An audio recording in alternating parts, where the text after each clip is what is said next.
There was a time I wished to go back to the way things used to be. Back to when I was a child, without a care in the world. Back before my parents were killed, before my brother made that stupid wish. Although, without those events, I wouldn't be where I am now. Back when this all began, a small number of people had developed supernatural abilities. Some called them gifts from the gods. No one knew why, how, or when these gifts appeared, but those who had them kept it hidden out of fear of being caught, locked away, and experimented on. While gift holders can appear anywhere in the world, this story takes place in Onrix, a large island nation between Russia and Japan. One fateful day, the busy streets of Onrix City were packed with people. I was on the run from the police, again. I hadn't done anything bad, I just didn't want to pay a fine when I had no money to call my own. This fine comes from the gifted clause, of course. It was put into effect by the government of Onrix. This clause states that if a gifted person causes trouble, they will have to pay a hefty fine. Of course, if their offense is great enough, they will be taken to the SCDG, the stronghold to contain the dangerously gifted. It is a dangerous place to be if you have a gift. You never know if you'll wake up the next morning. Every gifted person the police or government comes into contact with is then entered into a database to keep track of these encounters. I slipped through the crowd unnoticed as I made my way to the sidewalk. I shivered and ran faster, the chilly October air threatening to freeze me in place. Running against the crowd, I continued to apologize to the people I bumped into. Excuse me. Sorry. I thought I was in the clear, but suddenly I bumped into a policeman. We only met eyes for a split second before I sprinted away. I would have gotten away if I hadn't slipped in that puddle. I felt two massive hands on my back and looked over my shoulder, straight into the face of two angry policemen. At the police station, I turned in all of my possessions. Not that I had a lot anyway. All I had was a couple nova to spend on necessities, a rock that glimmered in the sunlight, and the locket my brother gave me. From there, I was shoved into a cramped, claustrophobic room. It was dark, except for a single hanging light above a rather plain metal table. There was a loop screwed onto the table, and I watched as it was opened by the police officer. With a firm grip, he forced me to sit in a metal chair. He then grabbed the middle of my handcuffs and put them in the center of that loop. With a click and a lock, he chained me to the table. An officer then walked in with a clipboard and a small laptop. When I glanced at the name tag, I saw the name Dunn inscribed on it. As he plodded to the chair on the opposite side of the table, heavy footsteps filled the room. Name, please? My name is Utsu. Listen, son, I don't have time for your games. My shift is almost over, so just tell me your real name. But that is my real name. Then why do you look exactly like Utsu Sasaki? Says here that he's a gifted who is considered extremely dangerous and is part of a gifted organization called Oasis. Oasis is a group of gifted individuals who seek to take over Onrix and gain influence throughout the world. This wouldn't be so bad if it wasn't for their harsh philosophy. Those who are not gifted are not worthy of this world. To achieve their goal of eliminating the non-gifted, there isn't anything that they won't do. Because I'm Utsu Sasaki, and Koro is my brother. Huh. Well, it says here you're not in the database. What makes you think I have a gift? Well, miss, you are making my clipboard and cup of pens float. I would say that's a gift. Now, this isn't my first rodeo with you gifted folk. Just fill this out and we can add you to the database. Oh, and you'll pay the registration fee. Before Officer Dunn could say another word, a stout woman burst through the door. Sir, we have an emergency. Koro Sasaki has been spotted in a warehouse by the docks. We are sending units to apprehend him. Please let me help. I know my brother better than anyone. Maybe I could persuade him to stand down. That was a lie, of course. I knew I wouldn't be able to get Koro to stand down even if I tried. But if I didn't say something, they would never let me go. Not again. You got lucky this time. My shift just ended, so I'm just gonna let you off with a warning. Next time I see you here, though, you will pay that registration fee. Thank you, Officer Dunn. Truly, it means a lot. Officer Dunn scoffed and told me to be on my way with a flustered look on his face. Outside, the moon was shining bright and the night air was refreshing. But the feeling I had in my chest was cold and dark. I saw a flash of light followed by a roaring boom in the distance. My stomach twisted in knots as I ran towards the commotion. I started feeling nauseous because despite wanting to see my brother, I knew he wouldn't be so happy to see me. I was so lost in thought that I didn't realize that I had arrived at the warehouse door. Just before entering, I hesitated because I was afraid of what waited for me beyond. With my legs planted like trees in the ground, I started thinking about all the things that could happen. Going in could lead to a conversation, or it could lead to my demise. I regained my cool and shook off the roots of my worry that kept me in place. And after a deep breath, I went inside. The missing sections of the roof let in enough moonlight to light the warehouse so I could barely see my surroundings. There were only a few empty boxes here and there, but nothing was out of the ordinary. It was just empty and quiet. Too quiet. I had only taken a few steps when I felt a surge of my brother's power in the air. Out of nowhere, he appeared in front of me. My, what do we have here? Utsu, my dear sister. Could that really be you?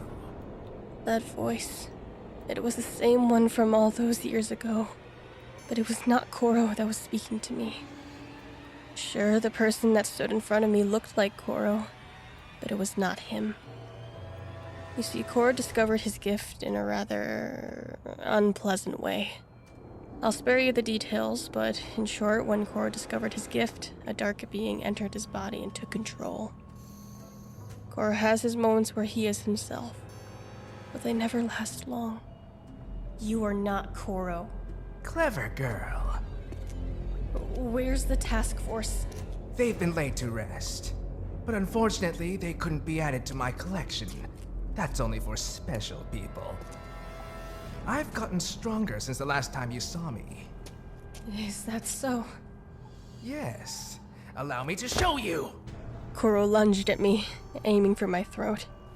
I managed to dodge his attack, but not before he grabbed my arm and twisted it behind my back and shoved me to the ground. I stumbled to my feet and took a swing at Koro, but I missed.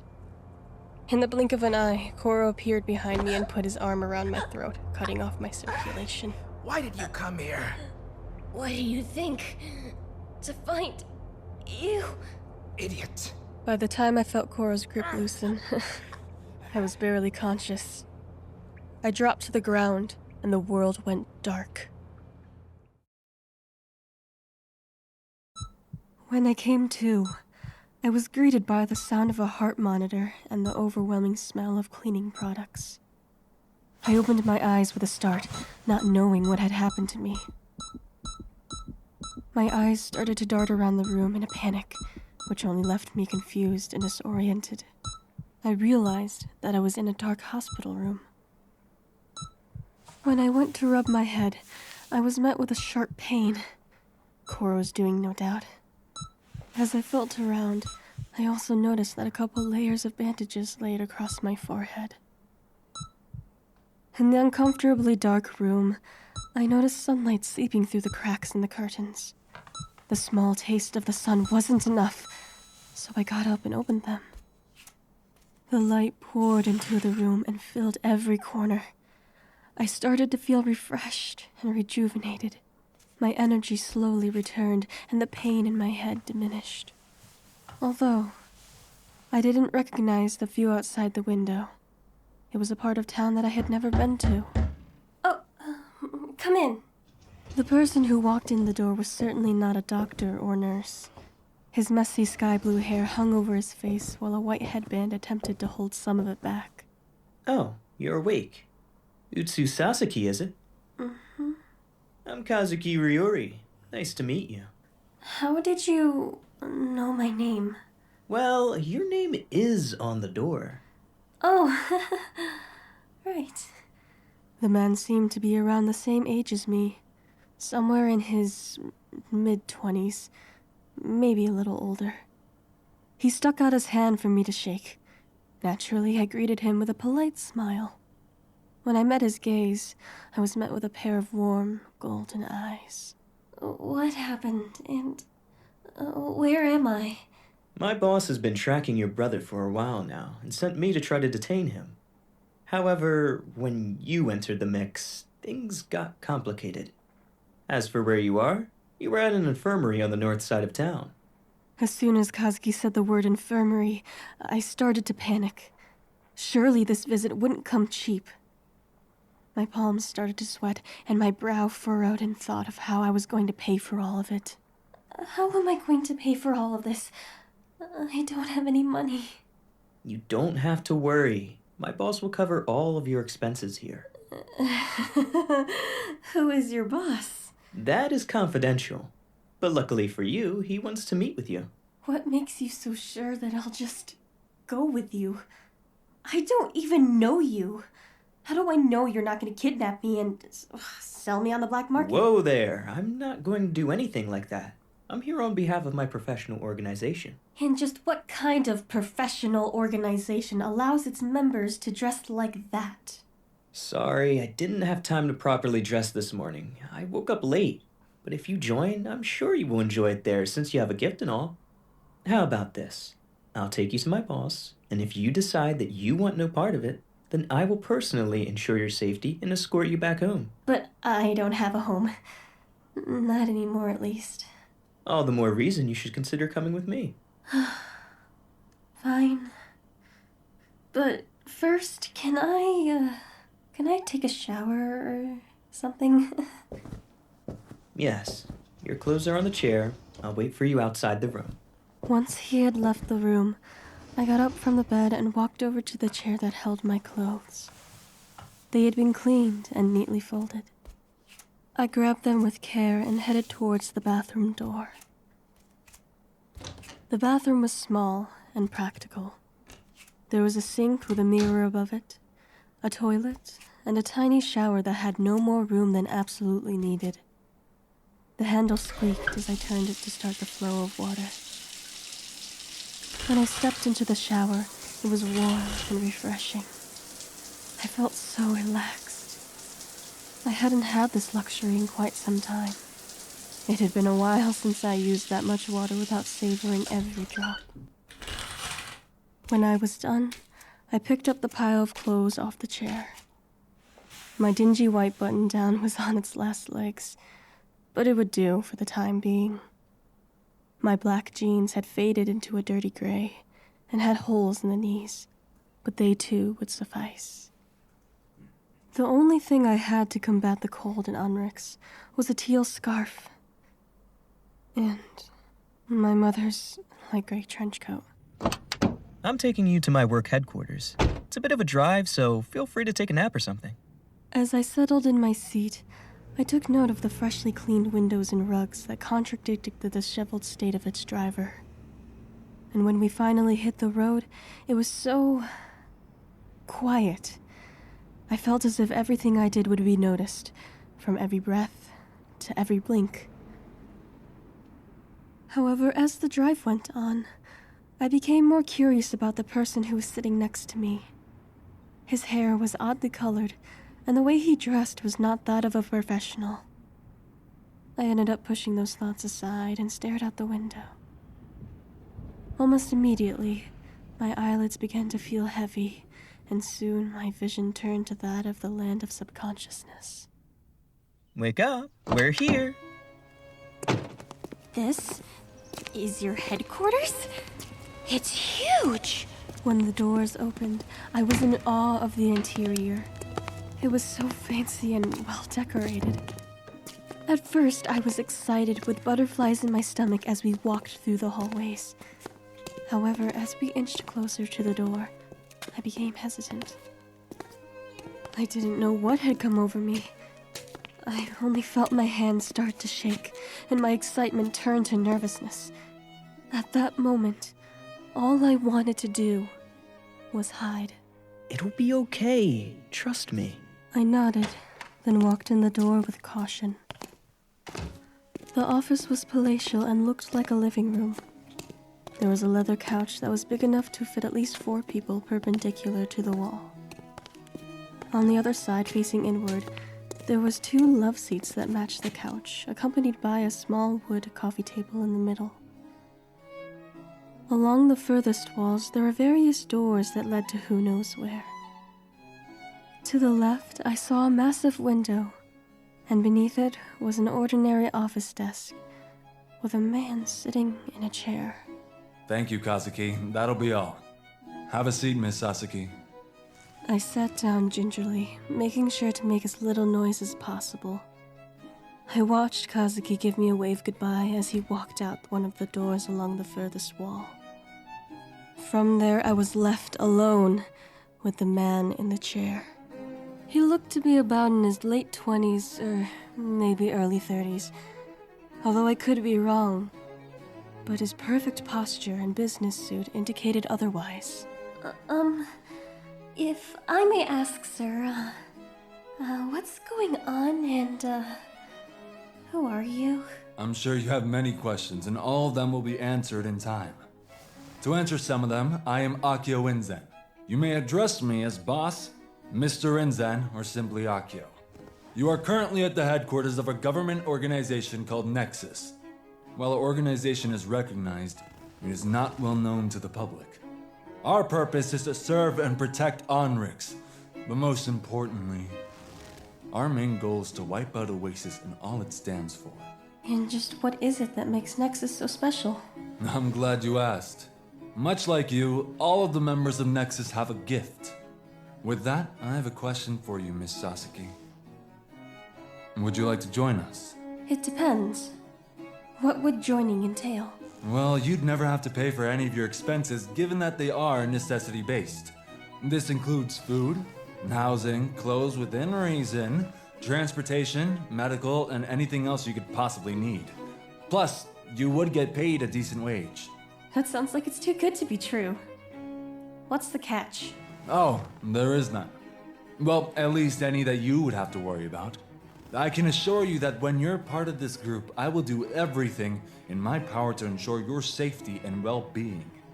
Not because I am your boss, but because I care. What makes you think I'll just accept your offer? Miss Sasaki, I do believe that I am offering you all that you've wanted for the past, 6 or 7 years?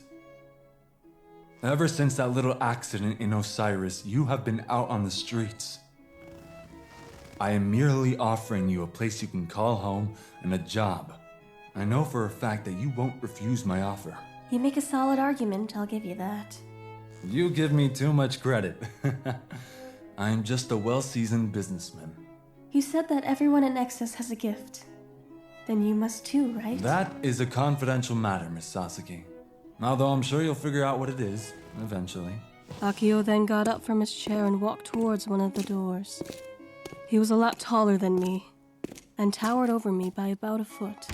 Now, if you would please follow me, Miss Sasaki. There are people I would like for you to meet. How many others, are there? Sadly, we are low in numbers. As of right now, we only have 4. However, I do plan on recruiting more people in the near future. Here we are. On the right, there was a whole wall with every spice you could ever imagine stacked on various shelves. On the furthest wall, there was a 5-burner stove, and to the right of that, a conventional oven with a microwave nested on top. All of the countertops were made of a gray granite in which neither a scratch nor chip could be seen. Behind the counter was Kazuki and a girl chopping vegetables. The girl looked like she was from the Victorian era with a modern twist. I think this style is called, Lolita. The blue in her dress really brought out her eyes, and the frilly white accents complemented her complexion. She also wore her hair in 2 twin tails with long golden ringlets. Oh, hello! I didn't see you there. Is this a new recruit? Yes, this is Miss Utsu Sasaki. The girl washed her hands and dried them hastily with a towel. When she came over to greet me, there was almost a skip in her step. Utsu, I'd like you to meet... Hello there, my name is Charlotte, but you can call me Lottie if you like. It's so nice to meet you. I was getting tired of being the only girl, and... Don't mind her, Utsu. She just gets a little excited when she meets new people. She's really nice once you get to know her. I know you've already met Kazuki since I sent him to get you. Let us be on our way. I then followed Akio out the door. We ended up going outside to a decent-sized shed that was made from wood planks. The structure itself was sturdy and well-kept. The only thing that was odd was that there was many handprints around the door. They looked as if many hands held on to the door frame while exiting over time. Anaru, are you here? Yeah, one sec. Sorry, I was in the middle of a small project. Miss Sasaki, this is Anaru, the main brawn of the organization. Anaru, this is Utsu, our newest member. Nice to meet you, Utsu. Nice to meet you as well. What are you working on? Oh, come in, and I'll show you. The walls of the well-lit shed were lined with shelves filled with all sorts of pottery. From small plates and teacups, all the way up to intricate urns that came up to my waist. In the middle of the shed, there was a potter's wheel with blocks of unused clay surrounding it. Beside that, there was a large garbage bin for easy waste disposal. One of the many shelves was full of various glazes and paints to give the creations color and personality. On the other side of the potter's wheel was an assortment of tools. I thought they were a bit excessive, but then again, I know next to nothing about clay. Wow, you made all of these? Yeah. It's just a hobby, though. It may be a hobby, but Anaru is responsible for most of our mug and cup, as well as plate inventory at the HQ. Where do you fire these? Kiln is just outside in another small structure to protect it from the elements. This bad boy can get up to 2,400 degrees Fahrenheit. Sorry to interrupt your conversation, but there's still more that I need to show Miss Sasaki. Understood. Utsu, if you ever want to make something or just want to talk, just say the word. I waved goodbye as Akio led me back into the HQ. As we walked, my mind started to wonder about the people who I had just met. Say, Akio. My apologies, it's just that you're the only one who has chosen to address me that way. Anaru calls me sir due to his military background, and both Charlotte and Kazuki address me as boss. But if you wish to call me by that first name, that is also acceptable. I did say it was an option, so please don't feel as if you have wronged me. Alrighty. So, what gifts do the others have? Since you are going to be a part of Nexus, I suppose it would be okay to tell you. Kazuki's gift is what you would call telekinesis. This means he can move things with his mind. This includes people and buildings, but he has yet to work his way up to that. Charlotte's gift is a pesky one. It allows her to see up to 1 minute in the future. This makes it very easy for her to say what you want to hear.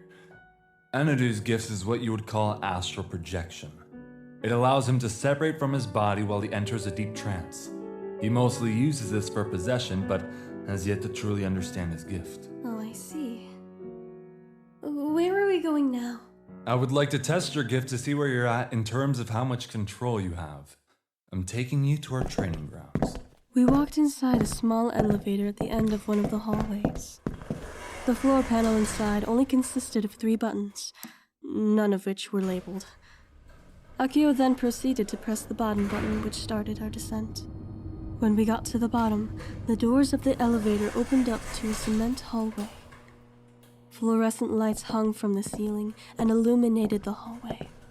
As far as I could see, there were only 2 doors. The first door was metal, with a small slit of reinforced glass. Akio said that the middle door, which was the one on the right, was a holding chamber for dangerous people the organization wanted to keep an eye on. When we got further down to the door on the left, Atsu opened it and gestured for me to go through. The room beyond was massive.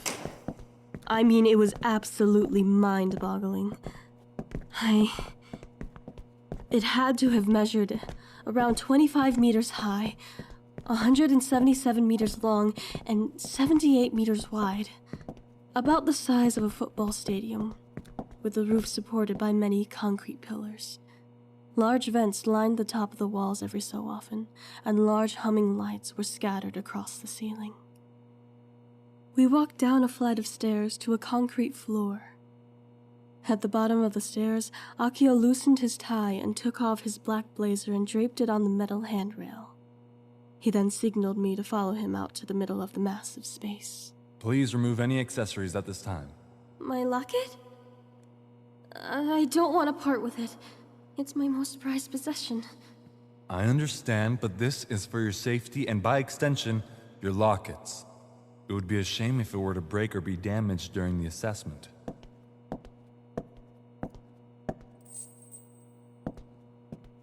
Miss Sasaki, there is only one way for me to properly evaluate your gift.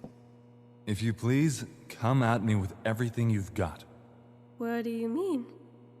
I wouldn't want you to break anything. You assume that my age will hinder my performance, but I am not yet 30. Well, I don't know about fighting. Last time I fought someone with my gift was that day. I'm sure that day was a hard one to bear, but I digress. Let us continue with the evaluation. I would like you to make the first move. I started out quite far from Akio as he stood about 5 meters away from me. I ran at him, reeling back my fist, ready to strike. He dodged it with ease and tripped me as I passed him. I got up right away and turned to face him once more. Suddenly, he appeared behind me and took a swing at me. I managed to dodge it just in time. Before he could pull his fist back to his body, I grabbed his arm and threw him on his back. In that moment, he felt light as a feather, despite being almost twice my size. Before Akio could reach the ground, a portal appeared below him and he fell through the floor. The portal spit him out about 7 meters away from me. So, you can read portals, huh? Yes. My gift allows me to create a portal to anywhere I have been previously or to specific coordinates. However, my gift does have its limits. The bigger the portal, the smaller the distance I can travel. I can also do this. Akio then created a portal, not much smaller than he was, and stuck his hand through it. In an instant, I felt something grab my ankle. I looked down to see Akio's hand. We quickly exchanged glances before he pulled me through the portal and slammed me onto my stomach on the other side. When I got to my feet, Akio struck instantly and aimed for my face. I ducked just in time, with his fist missing me by mere inches. I took this opportunity to get lower and leg sweep Akio, making him lose his balance. This opening left me just enough time for me to stand up and rear my fist back to strike. I threw a hook with my left hand and made contact with Akio's jaw. You can certainly hold your own, Miss Sasaki. I'm so sorry. I didn't mean to hit you that hard. If I might make an observation, Miss Sasaki, you haven't used your gift at all during the evaluation. Why is that? My gift? It doesn't work very well underground or at night. I don't know why, though. Regardless, I would like you to use your gift for the sake of the evaluation. Understood. I took a deep breath and closed my eyes. The air was cold and still, yet energy flowed throughout the massive space. I started to gather all of the energy I could. However, with the touch of warmth from the sun above and out of my reach, I had to resort to the buzzing lights above me. The lights started to dim as I stripped them of their energy. A luminescent orb started to accumulate between my palms, growing hotter by the second. A slow whirring of flames rung in my ear as I felt my power grow. I opened my eyes to find flames of energy circling around me. The orb in my hand was about the size of a basketball and was ready to strike. Akio's gaze was that of a deer in headlights. His body was turned away as if to run at the slightest movement. But his eyes were so intrigued and full of curiosity. Akio noticed my hesitation to release my attack and nodded to signal that he was ready. I closed my eyes as the golden orb left my palm. Akio was only a few meters away. Surely an attack of that caliber would incinerate him on the spot. The whirring sound of flames flew by my ears with a gust of air. Then all was quiet. I didn't hear Akio at all, not even his breath. I was afraid to open my eyes in fear that I had just murdered a man. I jumped as I felt a hand on my shoulder. Why'd you stop? Aren't you supposed to be burned to a crisp? As much as I would love that, no. Just as your attack was about to hit me, I used my portal to dodge it. However, it seems as if my gift was not needed. What do you mean? Well, Miss Sasaki, your attack burned down mere centimeters in front of me. Meaning my attack didn't work. Not quite. Well, that should do it for your evaluation. Let us go back to the ground floor. Miss Sasaki, have you heard of the legend of the all-seeing eyes? I don't believe I have. Listen well. It is a tale of how gifts came to be in this world. Long before humans existed, deities with godlike abilities ruled all over the universe. Of these many deities, the most powerful were the deities of the sun, moon, sky, and stars. These four deities were known as the Celestial Council and were beloved by the god of the heavens. One day, the god of the heavens came to the deity of the moon and said, "Tomorrow, a great danger will plague this plane of existence. What is this great danger you speak of? The universe will be dragged into darkness, and the world around you will shake and rumble. You must deliver this message to all of the deities in this plane of existence, and seek shelter when the time comes." The moon deity rushed to tell the others, but when he spoke of great danger, the other deities paid him no mind. When he went to the deity of the sun, she said, "I will attend to the matter when the day is done and the sun has set. I'm sorry, I wish I could help you, but I have things that need my attention." When he went to the deity of the stars, he said, "The stars will not be struck down so easily. I can endure this danger you speak of." When the deity of the sky heard about this great danger, he immediately spread the word to all the deities under his rule. The next morning, the sun did not rise and stars did not sleep. The great danger had snuck into the peaceful plain in the night. The deity of the sun fought the great danger until she succumbed to its emptiness. The star deity wrapped himself around the sun and stars to protect her, but he too was succumbed to the emptiness of the great danger. The moon deity had been preparing for this and made a place of refuge for all deities. He sent a message out for all to follow him to his place of refuge. Hurry! This way to safety! In a matter of moments, every deity came rushing towards the place of refuge and rushed through the doors. At the end of the horde of deities was the sky deity. He lagged behind us to make sure that all got to safety before him.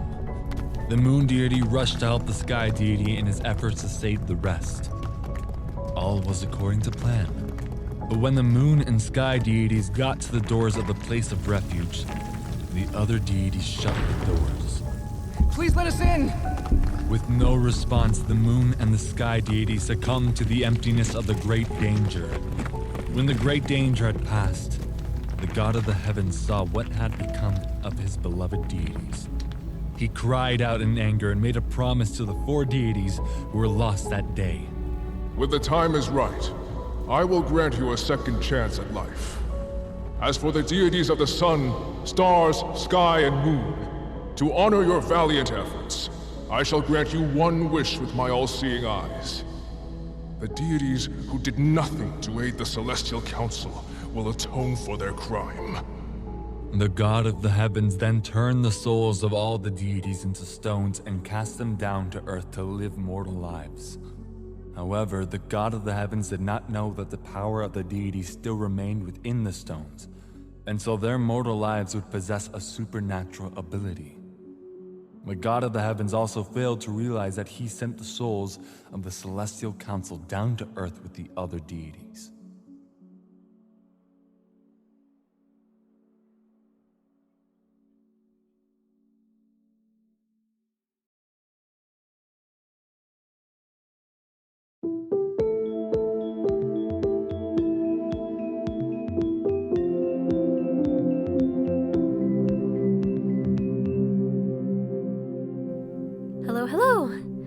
Congratulations! You've reached the end of the first episode of Nexus, Gifts and Gods. I'm atsuyilan, creator and voice of Utsu. Thank you so much for listening. It really does mean a lot, especially if you've gotten to this point. This project wouldn't be possible without amazing voice actors such as Richard Weber as Akio, Craig Williams as Kazuki, and Dustin Vong Nguyen as Koro. But I think the biggest thanks goes out to the greatest audio engineer I could ever ask for, John Stress. Link will be in the description, check him out.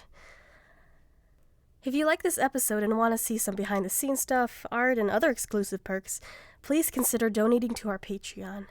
All proceedings will go to the cast and crew. They deserve it. They really do, because they're amazing. Of course, the link will be in the description. And again, thank you so much for listening, and I'll see you next time.